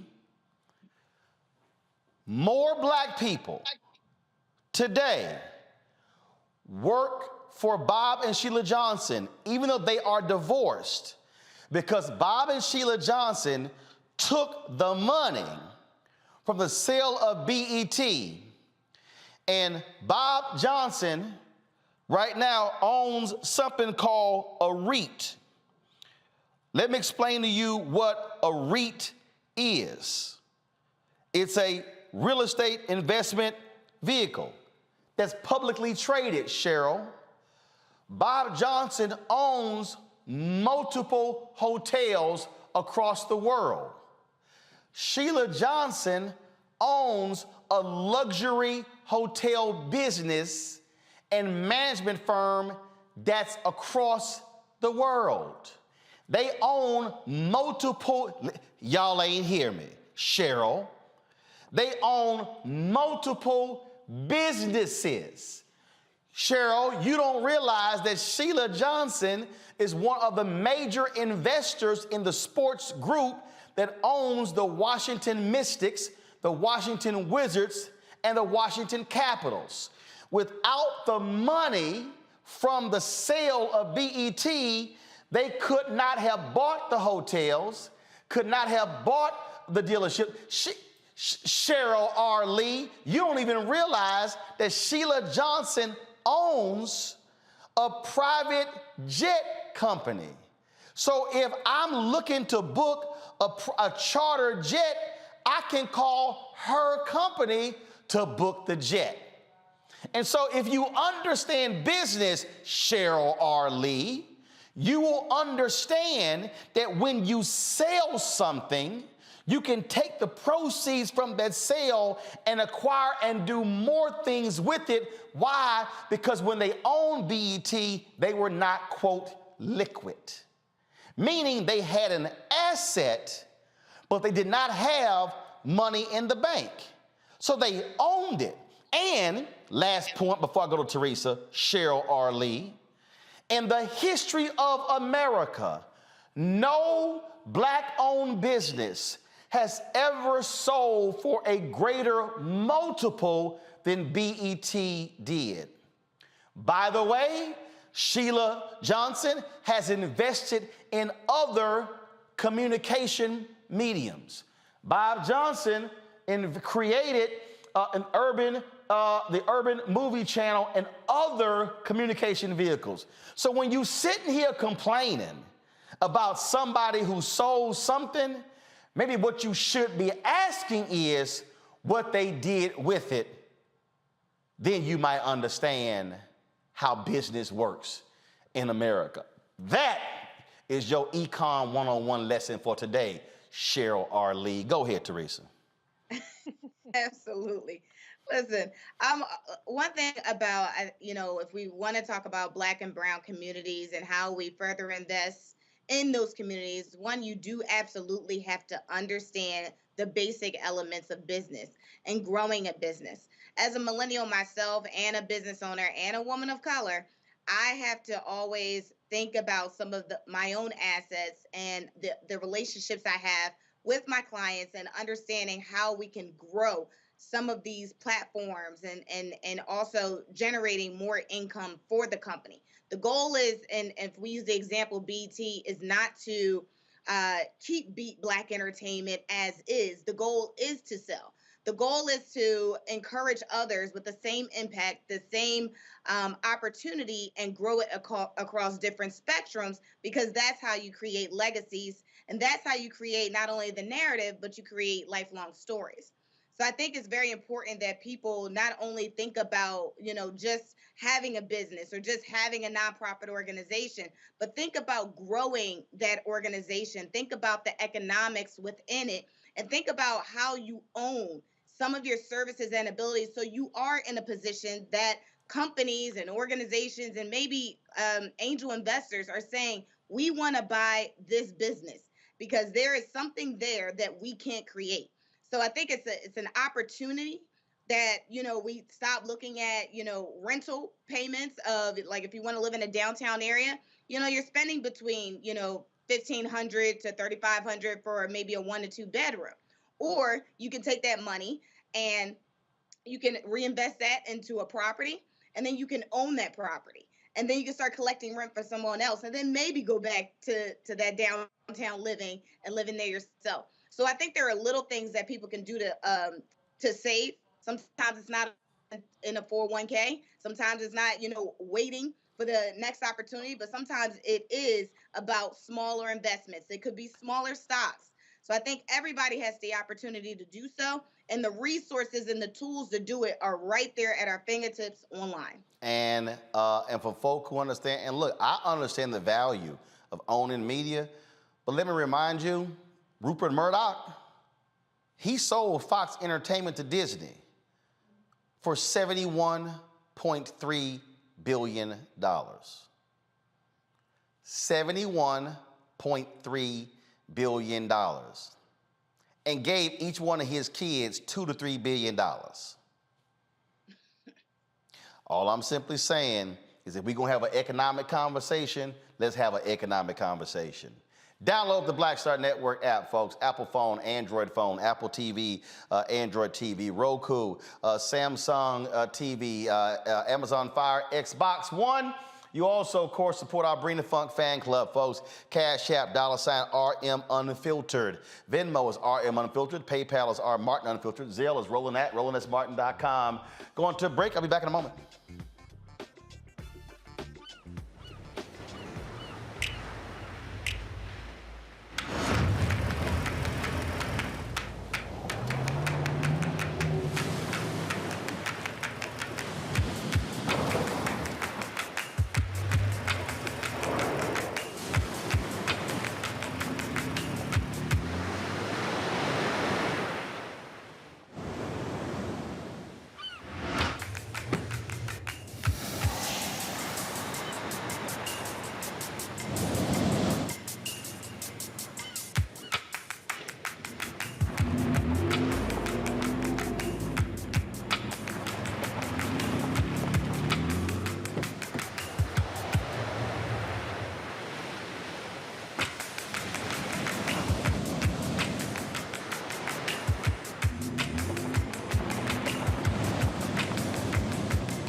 I'm Deborah Owens, America's Wealth Coach, and my new show, Get Wealthy, focuses on the things that your financial advisor and bank isn't telling you, but you absolutely need to know.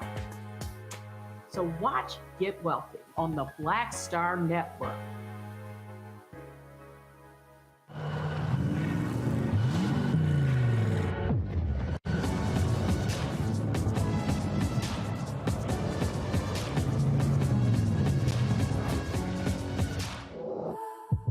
Pull up a chair, take your seat. The Black Tape with me, Dr. Greg Carr, here on the Black Star Network. Every week, we'll take a deeper dive into the world we're living in. Join the conversation only on the Black Star Network.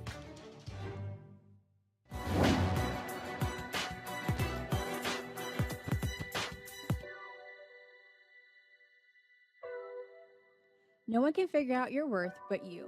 Entertainer Pearl Bailey.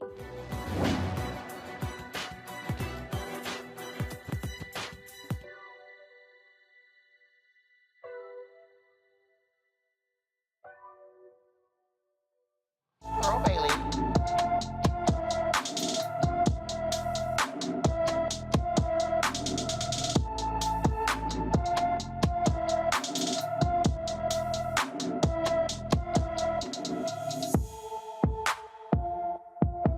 Demetria Burns has been missing from Alexandria, Louisiana since last week. 37-year-old is 5 feet 6 inches tall. She weighs 160 pounds with black hair and brown eyes. If you have any information, contact the Alexandria Police Department at 318-449-5099, 318-449-5099. All right, folks, President Joe Biden has nominated Dr. Lisa Cook to the Federal Reserve Board, the first African-American woman in history nominated to the board. Lord, the Republicans have been losing their damn mind. They mad, they upset, attacking another black woman as they do. Today, she had her confirmation hearing before the Senate Banking Committee. Here's what she had to say.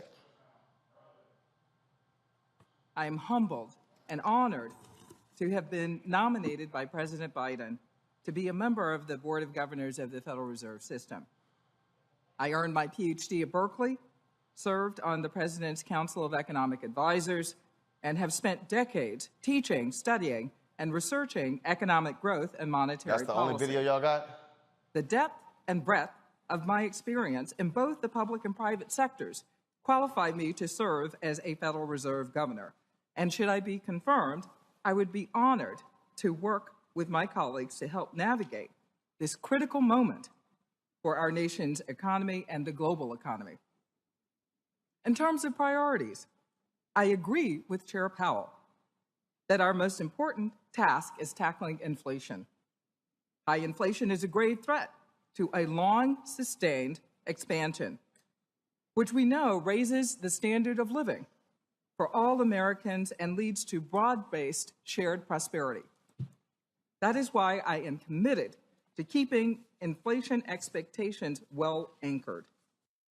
All right, Reese, you got some of these old punk-ass Republicans talking trash, talking about, oh, how she doesn't have the credentials and she's not qualified.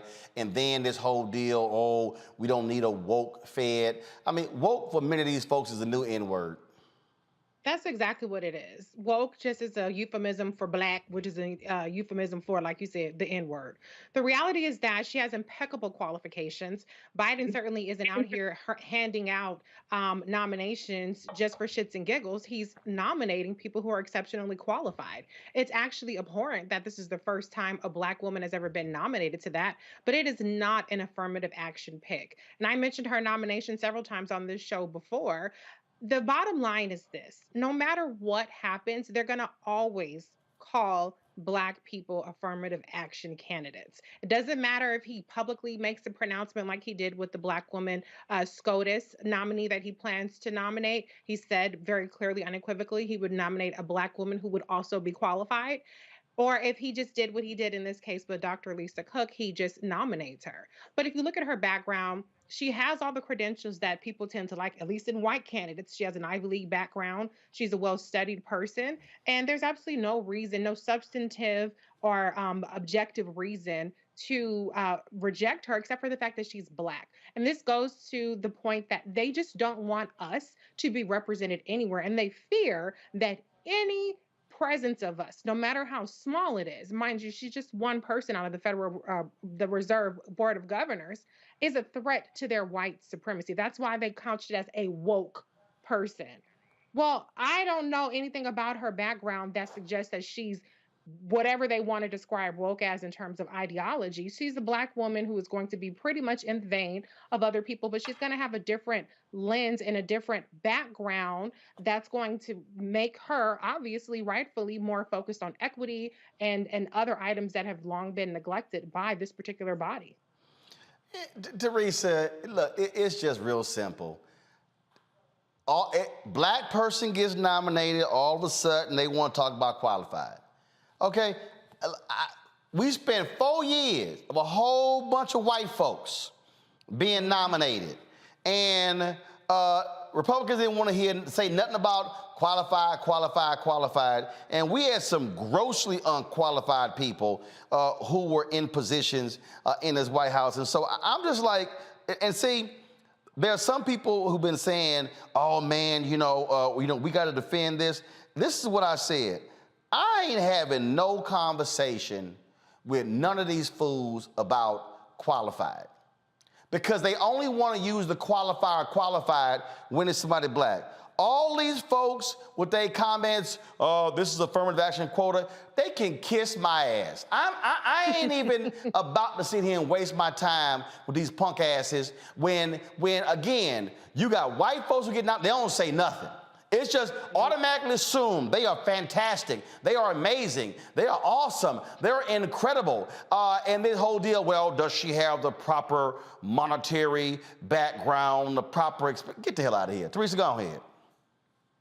I mean, I think part of that mindset is, white America always thinking that they always have to take care of Black America. And Black America is not capable of holding their money. Black America is not capable to lead, but we are able to organize. And so I think there is a distinction there, and why there has always been a longstanding tradition of white America that has always been assumingly saying that Black people are not responsible to handle their own economics. Black people are incapable to rebuild or reconstruct. What they're able to do is serve. And that's why you see so many labor jobs that's always available to us. But when it comes to the executive leadership jobs, there's always the huge qualifier. Where did you go to school? I can't tell you countless times that I've been sitting in a meeting and I've been asked my age, I've been asked where I went to school, but then I bring, somebody on my team who's Caucasian, and then they're asked, oh, so how long have you been working here? There's no other qualifiers. And so it's a very interesting dynamic, especially when you have to lead. But part of it is I do answer the questions, but I do understand where I am. And where I am is a white America that's not willing to change their ideology, not willing to change their traditions. You'll get some that is willing to change. And for those that are willing to change are the ones that are able to make progress happen. Yeah, you nice. I ain't answering shit. All right. Speaking of not answering shit, check this out. This reporter, let me pull up his name. His name is Pablo. Just give me a second. He goes by Pablo Reports on Twitter. Pablo Manriquez. He's a correspondent with Latino Rebels. And so they were talking about, appointments and things along those lines. Check out what he hit Mitch McConnell with. How many Black women do you have on staff, and how are they informing your decision to move forward with this SCOTUS nomination? And same question to the other senators. How many what? How many Black women do you have on your staff, and are they informing your decision on how to move forward with the SCOTUS nomination? And same question to the other senators. Sorry. How many Black women do you have on staff, and how are they informing your decision to move forward with the SCOTUS? Y'all don't have his answer? How many Black women do you have on staff, and how are they informing your decision to move forward with the SCOTUS nomination? Same question to the other senators. Actually, I haven't checked. We don't have a racial quota in my office, but I've had a number of African-American employees, both male and female, over the years in all kinds of different positions, including speechwriter. Leader McConnell. They ain't asked your ass how many over the years. And see, you saw that receipt. We don't have a quota. No. We asking how many Black women your ass got right now. See, I look when I say, we don't see race, but you see that Black woman ass sitting right there. And let's be clear. You did not need that question repeated 3 motherfucking times, Mitch McConnell. Do you have a Black woman? You heard black. I know that black is like a bell going off in your ear. You heard it right the first time, but I don't know, maybe them wheels are turning. Maybe they turn a little slower these days. for you to try to figure out how the hell you were going to answer that question. And he did. He bobbed and weaved talking about over the years, including speechwriter. Speechwriter, we're talking about a deliberation process for the Supreme Court justice, the next Supreme Court justice. And you talk about at some point in time, you had somebody writing speeches for you. Get a fucking grip. And I did not like the quota thing. But what I did like about it, if Dr. Carr were here, where he would say, thank you, Mitch McConnell, for making it clear, Addison, as Clay points out, it's his real name. Thank you, Addison Mitch McConnell, for pointing out that unless you're forced to hire a person of color, a Black person, via a quota, you ain't got no interest in it. Maybe one day you'll get somebody, and he tried to make it about more than just Black people, more than about just Black women. But the bottom line is they have no intentions of actually having Black people in positions of deliberation. I think, as Teresa said, they're fine with us being the mules. They're fine with us doing the labor. But when it comes to the intellectual capacity that we bring to the table and the life experiences, they don't want to hear it. Teresa? Yeah, we just saw the political spin full force, and it's interesting that as many African Americans we did have elected in the Congress and in the Senate, that we aren't pulling how many Black and brown people that are in their offices serving and in what capacity, right? Some of them are just special assistants, some of them are speechwriters, but are they policy directors? Are they chief of staffs? And those positions are so important because as we talk about what the agenda looks like on the Republican side or on the Democratic side, if we don't have people that are from those type of backgrounds helping those see the light or helping those actually being woke, then we will never see progress happen if we, keep having these discussions about, well, how many Black people are in your office? Well, they don't know because it wasn't a concern to them. So we have to keep making it a concern and making it intentional for them to put people of color in their offices. All right, folks, a murderer is now out on the streets in Chicago. Today, former Chicago cop Jason Van Dyke walked out of prison a free man. He was sentenced to nearly 70 years in prison for the murder of Laquan McDonald, but Van Dyke got out early due to good behavior. He served less than half of the term. Laquan's family and civic leaders are demanding federal charges be filed against him. In a statement, Chicago Mayor Lori Lightfoot said people should see Van Dyke's conviction as progress instead of worrying about his release. She pointed out he was the first officer convicted of a crime committed in the line of duty in more than 50 years. Really, Reese? Lord, that's your response.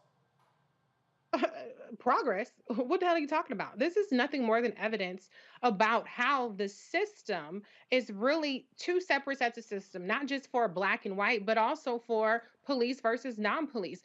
This case and him being paroled or released, however it's being characterized, reminds me immediately of the Julius Jones case in Oklahoma and the way that there had to be a national public galvanization just to have the governor even take half of the recommendation of the parole board there, which was to grant Julius Jones commute his sentence to life with the possibility of parole, which would have made him eligible for parole based on the amount of time served.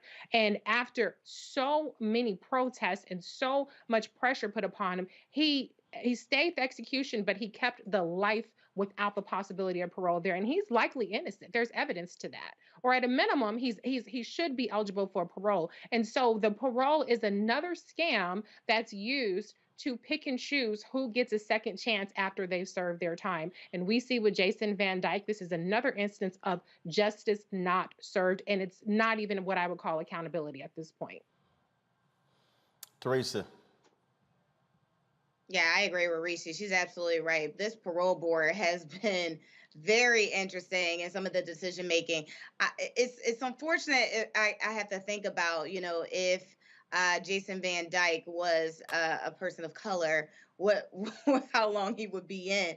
3/4 of a year after midnight being released is not saying that I've served my time. It's saying we did the public appreciation that he went into jail. But in terms of serving his time, no, we're just going to let him out after midnight with no cameras. And so again, when we, start thinking about some of these state roles and some of these state reforms that we need to happen in these states, and make sure that it is not only controlled, but it is continuously reviewed. There are people that have been sitting on parole boards because some of them don't have expiration dates, and they've been there since, the beginning of time.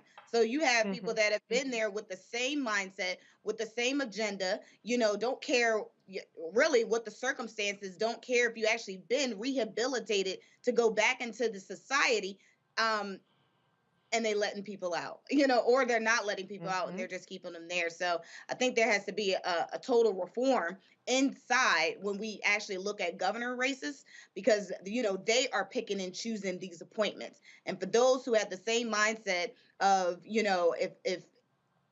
mindset of zero change, they will absolutely continuously do what they do. Folks, 4 men have been arrested for the overdose death of actor and producer Michael K. Williams. Federal prosecutors say Irvin Cartagena, Hector Robles, Luis Cruz, and Carlos Amacte were allegedly arrested for allegedly being part of a drug trafficking organization that sold deadly fentanyl-laced heroin to Williams and others. This photo shows the alleged transaction between Williams and the suspects. Folks, show the photo, please. That ain't it. That's not it. All right. I'm not going to move on till y'all find it. Can we show the photo, please? Again, there were surveillance cameras that were all around New York City, and they captured this actually taking place. And so this is the last known image of Michael K. Williams. Of course, he was found dead in his apartment. Prosecutors say the 4 men charged kept selling fentanyl-laced heroin even after Williams died. Cartagena, who allegedly gave Williams the drugs, is also charged with causing the actor's death and faces a minimum of 20 years in prison if convicted. Williams, of course, was best known for his role as Omar Little on HBO's The Wire, was found dead in September in his New York apartment. The medical examiners ruled that his death was an accidental overdose. All right, folks, going to a quick break. We'll be back on Roland Martin Unfiltered on the Black Star Network in just a moment.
Black Star Network is here. Oh, no punching! I'm real revolutionary right now. Support this man, Black Media. He makes sure that our stories are told. Thank you for being the voice of Black America, Roland. Stay black. I love y'all. All momentum we have now, we have to keep this going. The video looks phenomenal. See, this difference between Black Star Network and black-owned media and something like CNN. You can't be black-owned media and be scared. It's time to be smart. Bring your eyeballs home.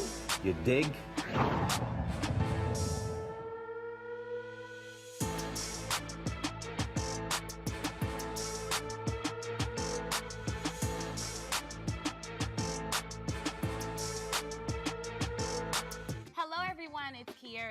Hey, I'm Taj. I'm Coco. And I'm Lily. And we're SWV. What's up, y'all? It's Ryan Destiny, and you're watching Roland Martin Unfiltered.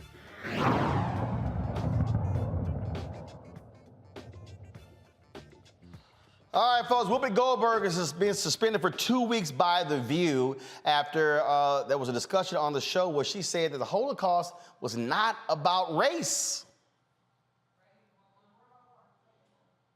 Also, if you're going to do this, then let's be truthful about it, because the Holocaust isn't about race. No, it's not about race. No, it's about a different race. But it's not about race. It's not about race. What is it about? Because it's about man's inhumanity to man. That's what it's about. But it's about white supremacy. It's about but going it's after not, Jews it's not about ideal race.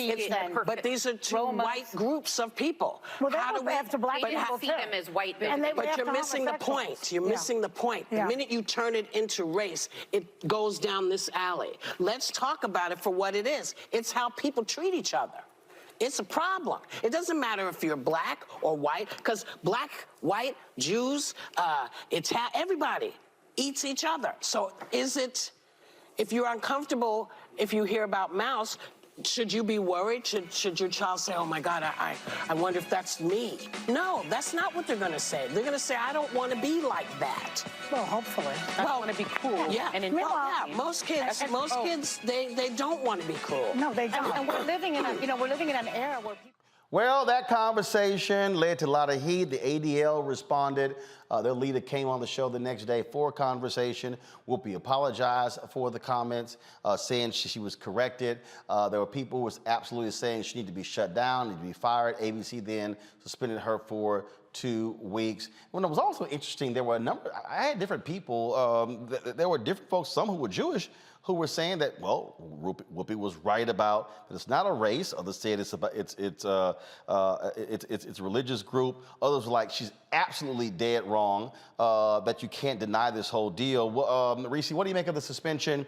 And others who will say, wait a minute, is it possible for somebody to simply make a mistake, get corrected, apologize, and stay on the air versus saying fire them or get rid of them for 2 weeks? Your thoughts? Well, number one, she's a black woman, so she got her N-word wake-up call with that situation. Even though she's the leader of The View, they came right out and treated her like an N-word. So there's that. But I actually think that the suspension is actually the best outcome for her. I think 2 weeks is enough time to where you have more people saying that it's excessive rather than people saying that it's not enough. And even people that have called for more, they're more so on the defense now, trying to kind of walk that back. And so even though, some might perceive it as being unfair, at least she does her 2 weeks. And then I think she can move on from the discussion, given that she's apologized fully, she's opened up dialogue. And, as a matter of course, it's just a good idea to usually stay in your lane. If you're not a scholar in certain things, you should really just stay in your lane. I'm not going to speak on experiences that I don't have that worldview from, whether it's about LGBTQ issues or whatever kind of historic issues that are so many emotions that are involved with them that people take very seriously. It's just usually a good idea to kind of take a back seat and talk a little bit less, unless you are truly, truly, truly studied in that. And she came out and admitted that she needed more learning on the topic of the Holocaust and all that kind of stuff. Usually it's a good idea just to be a little more quiet. So lesson learned for her. And I think that she will be able to move on, and at least she still gets to keep her job. Seth Abramson is a lawyer, also a writer. He put this on Twitter. Go ahead and pull the tweet up, folks, and you'll actually see it. I'm going to read it for folks. Y'all should zoom that in. But he wrote, Jews aren't a race, period. Whoopi Goldberg was suspended for failing to take the Nazis' view of Jews that we are a race. While I understand the Nazi view of Judaism means the Holocaust was in a demented way about race, the reaction to Goldberg's comments was excessive. Now, a lot of people disagree with him, and he was sitting here going, wait a minute, I'm talking about me. And so it was like all this back and forth that was going on there. And so when you talk about Teresa, just like you got people who support Joe Rogan, who are mad that artists are pulling their music from Spotify because of his comments about COVID on his show. Others are saying, oh my goodness, we're going too far. Why can't people admit a mistake versus be completely decimated and suspended? Just want to get your thoughts on it. I find it very interesting, when we have it, when we, again, it kind of goes back to our earlier conversation about owning your own mediums, right? So, you know, Whoopi is getting suspended for 2 weeks, but how many times have we seen individuals on Fox News, correspondents really, has been making so many objections and so many various issues against Black people, and yet they're still on the next morning. So it's like, really, you just have to really own that space. But I also, you know, I feel Whoopi did what she was supposed to do. She is on The View as a commentator, as an opinionist. So it's kind of hard for me to say, like, I don't expect Whoopi to give her opinion about something that historically happened. I think anytime we look at American history, there are so many interpretations. People still think, you know, us marching with Martin Luther King didn't make sense. You know, so there's so many narratives that I think can come from everybody's own perspective of what American history actually is. So to get, you know, punished for not just the lack of education, just for a difference of opinion, I think it's absurd. You know, it is, I mean, look, the reality is when you're in the business of giving opinions, this is likely going to happen. I mean, that it's going to happen, where you say something, you tick some folks off, and look, and when you're dealing with people who are in charge, the reality is they are, look, how do you end controversies? How do you quell them? How do you know, stop them from continuing? You've got advertisers who start pulling out. There's a whole lot of factors that actually go into this, and so I think that's one of the things that that you see happening here. That look, I mean, this is the world that we're living in, and all these people, I'm so sick of this stupid phrase, canceled. I mean, especially when people who yell about being canceled, but you're actually on a media outlet talking about you're canceled. So how in the hell are you on the media outlet? I mean, it just gets it gets so stupid with some of these people when they start talking about, oh my goodness, I'm being canceled, and it's kind of like, yeah, okay, no, you're not, so stop it. So Whoopi will be back, folks, in a couple of weeks. All right, that is it for us. Teresa, I certainly appreciate it. Thanks a lot, Teresa. Thanks for pitching in at the last second. Dr. Greg Carr, he, of course, is with his family in Nashville. His mother passed away. The funeral was today. The homegoing was today. Also, Faraji Muhammad is now doing his 2-hour-a-day show on the Black Star Network. And so we'll be full steam ahead next week, of course. And so, folks, that's it. Don't forget, please support us. Download the Black Star Network app, of course, on all available platforms, Apple phone, Android phone, Apple TV, Android TV, Roku, Amazon Fire, Xbox One, Samsung Smart TV, and, of course, support us on with our Bring the Funk fan club. Every dollar you give goes to support the show. And that is, of course, $, RM Unfiltered. PayPal is R Martin Unfiltered. Venmo is RM Unfiltered. Zelle is RolandSMartin.com. RolandMartinUnfiltered.com. That is it. Shout out to Virginia State University. I'm rocking your shirt today with the Trojans. And this is the Southside football that Coach gave me when Grambling won the 2016 National Championship. So, Grambling, I'll see y'all on your campus on Monday. Folks, I'll see you tomorrow right here on Roland Martin Unfiltered on the Black Star Network. Don't forget, go to the app. You can watch our great programming. You can watch Deborah Owens' show. Of course, you can watch, Balanced Life with Dr. Jackie Hood Martin. And, of course, Faraji's show as well. But tomorrow, Dr. Carr's The Black Table debuts on the Black Star Network. We're going to, of course, stream it at 11 a.m. Eastern. We'll restream it after the show as well. And if you missed my interview with Director Bill Duke, you want to check it out. Phenomenal interview. Y'all remember Bill Duke? In Car Wash, he was in Minister Society. He's a director, phenomenal work. So great conversation with him. We talked about his book as well. So absolutely entertaining conversation. You don't want to miss it. And folks, that's it. I'll see y'all tomorrow.